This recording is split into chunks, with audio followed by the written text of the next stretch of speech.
Hello, everyone. My name's Jake. I work for Flurry, and we're out of Winston-Salem, North Carolina. But we do also have an office here in Denver. I was telling some of the Flatiron students in here earlier, we work out of the galvanized building on Platt Street. And today I'm going to talk about ledger databases in general, and then kind of transition into what Flurry is. And even then show, I believe I have 20 minutes? Yep. Should have time to show a demo of a cloud product called Nexus that we're working on, which is basically Flurry in the cloud. So what is a ledger database? Anyone already heard of a ledger database or know what it is? That'll make it easier. So if you're familiar with using traditional databases like SQLite or MySQL or Postgres, a lot of the points in here are kind of addressing the contrast to that. There's a lot of similarities still. Databases are a way to store data in a central way. So, a lot of my points are going to address why is it different than maybe your normal route. If you're doing a Rails app, you might just reach for Postgres because everyone says, well, that's what you do. But ledger databases have some unique characteristics that I want to tell you about. Have you ever wanted to be certain of who or what system changed a value in your database without inspecting all the logs from the entire system? Did you ever need to know the history of data in your database and didn't want to keep restoring from backups until you found what you're looking for? Have you ever needed to collaborate with other organizations, either partners or competitors, on a shared database, but couldn't come to an agreement on who controlled write access? Do you wish that you could verify the source of data before putting it into your database? Have you ever needed to prove that your data in your database has not been tampered with? Do you ever want to see all the value of a record in your database at any point in time, what it was in the past and what it is now? These are the problems that ledger databases were created to solve. So there are ways to solve these problems with application code on top of other databases, maybe in your API layer. But out of the box functionality saves a lot of time, and ledger databases were created to specifically solve some of these issues. So what is a ledger database?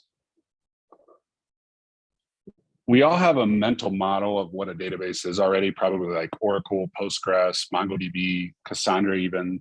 But a database is any collection of related information and relationships modeled as state. Well, you just take that and add a ledger. What is a ledger? A ledger is a log or a journal of all your transactions. So think of all the transactions. If you look at a financial statement or your checking account, all the debits and credits. If you replayed all those in time, you would come to your final account balance. So that's basically how a ledger database is structured. In a typical database, you create, update, or delete the current state in place. You go into SQL and do an update where statement. And then when you change that value, it's now the new value. The previous value is gone. In a ledger database, it's immutable. So you don't change it in place. You just keep appending new information to the end of the ledger.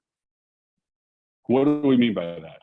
Instead of changing data, we just store new facts. Facts are always true at a point in time. So if you had a name change after, let's say, getting married or something, your name before you change your name at that time was truly that name. And then your new name is now your name now, but it doesn't invalidate the fact that it was previously that other name, would be an example.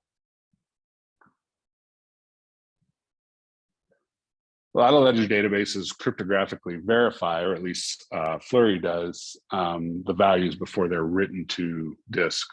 Basically, you sign sign and seal with a cryptographic hash the contents. That way, if someone has access to a SQL database and goes in and changes like the grades in a table, there might not be a good way of knowing that happened. In a ledger database, if that data was changed somehow, you got to the data and changed it, the signature of that data would be wrong now, and you would be able to prove that it had been tampered with.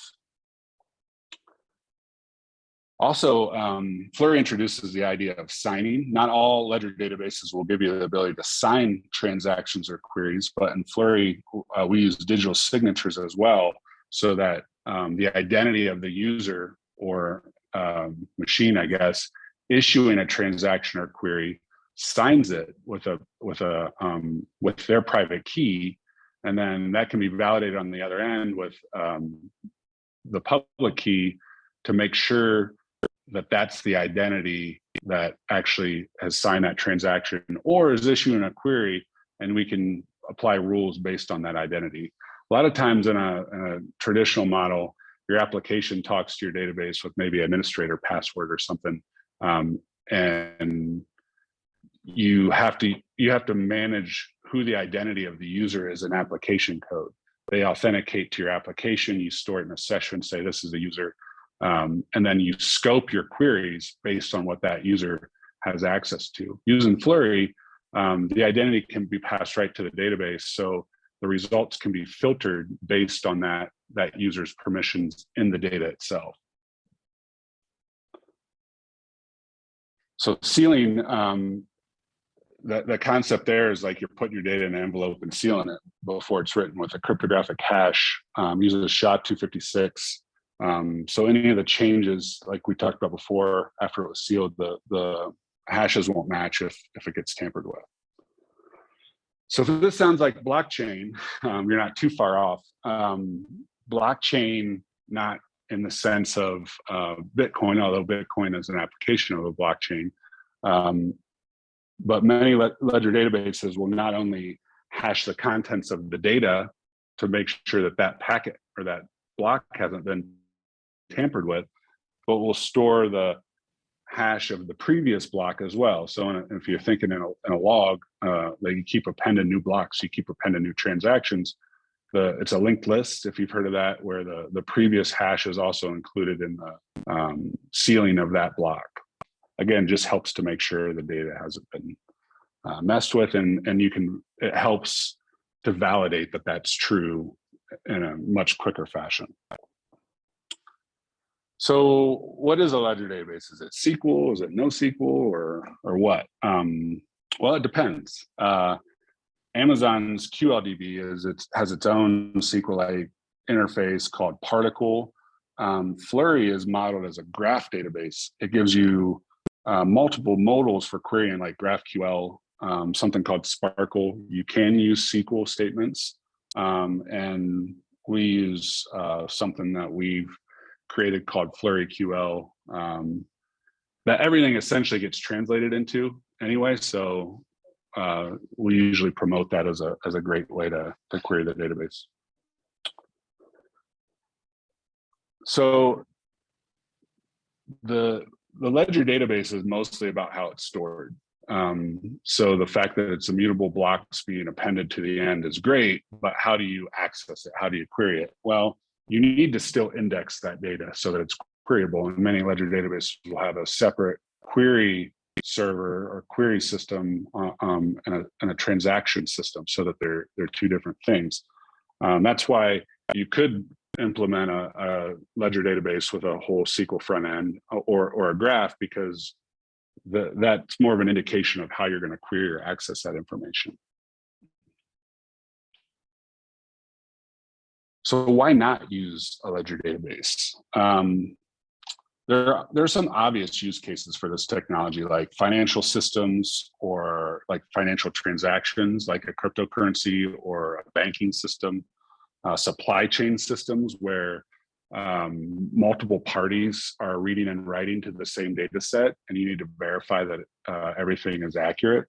A credentials management system would be a good use case. But I think a lot, this is my thinking, is graph databases a lot of times are kind of niche for data analytics, and ledger databases, a lot of people feel are more for specific use cases like Bitcoin or public blockchains. But I think that they're a fit for a lot of use cases, especially now that hardware and storage is cheap. Add more data isn't the pain it used to be. The more transactions you create, the more overhead that digitally signing every single thing could add to it. So if you're doing IoT kind of an application where you're sending just a ton of transactions, personally, I probably wouldn't sign all those requests with a ledger database, but certainly you could batch up a bunch of them and sign them if you care about the provenance of the data. But my electric company is able to reach into my Nest thermostat and change the temperature in the summer. So that might be something I would want the device to be able to be sure that it came from that issuer. So right now we're working on a product called Nexus, which I'm going to show you next. And if you go to that link, you're able to sign up for the public beta. So what does this look like in practice? Let's see here. Let me get you to the right screen up there.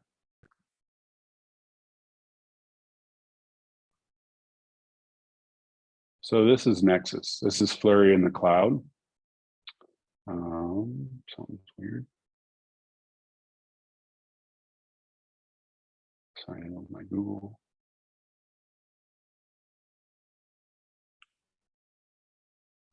So I created a little demo, which is a bike product catalog for this talk.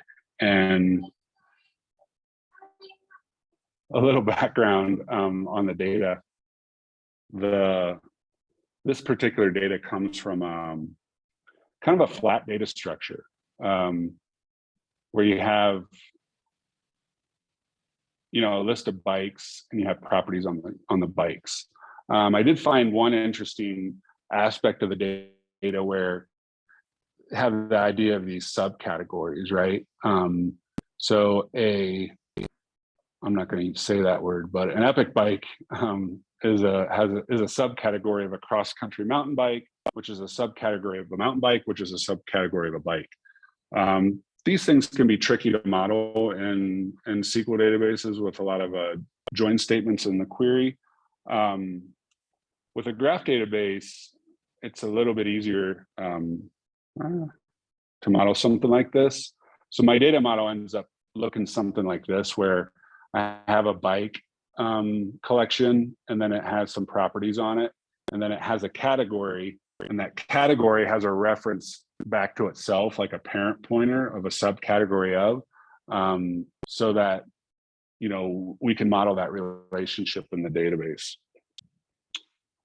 So if you want to, let's look at that. So looking at these bikes again, what would be a good example? So performance road bikes. So I'll give you some other background. In Flurry, queries are written in JSON.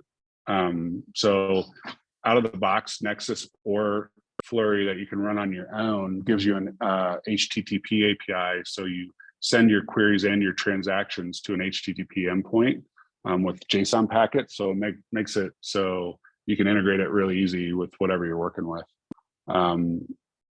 So that's the kind of the format of a graph query. Looks a little bit different, but once you get used to it,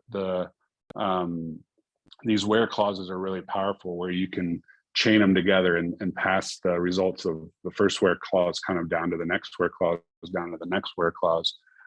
So in my case, I'm looking for a bike that has a subcategory anywhere in that chain that I showed you of performance road bike. And then I did a select one on here, so you only get one option. But as you can see, kind of from my data model, you get the details of the bike.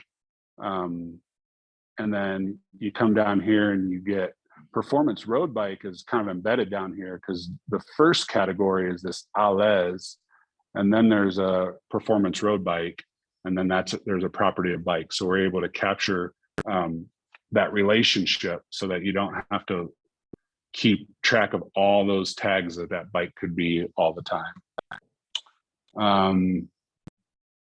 Some other queries you can do. In this case, I'm looking for cross-country mountain bikes with a color of black. And again, you can get the results here. Another nice thing about these JSON results is they fit really well into JSON visualization tools. And right now, the Nexus UI is really like a playground, like an API tool, if you've ever used Postman or Paul or something like that. But our goal is to build some of these visualizations into the app as well.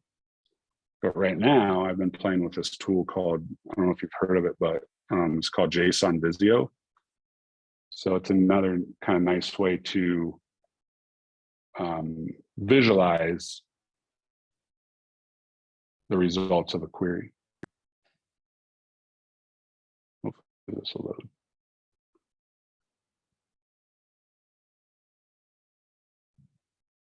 I think I have the local storage has a big result set in there, and it takes a long time to load.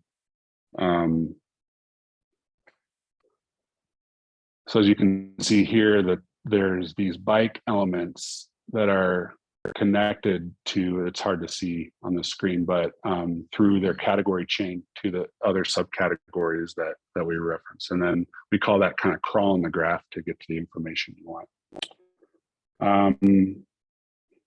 That's all I have for this. I'm gonna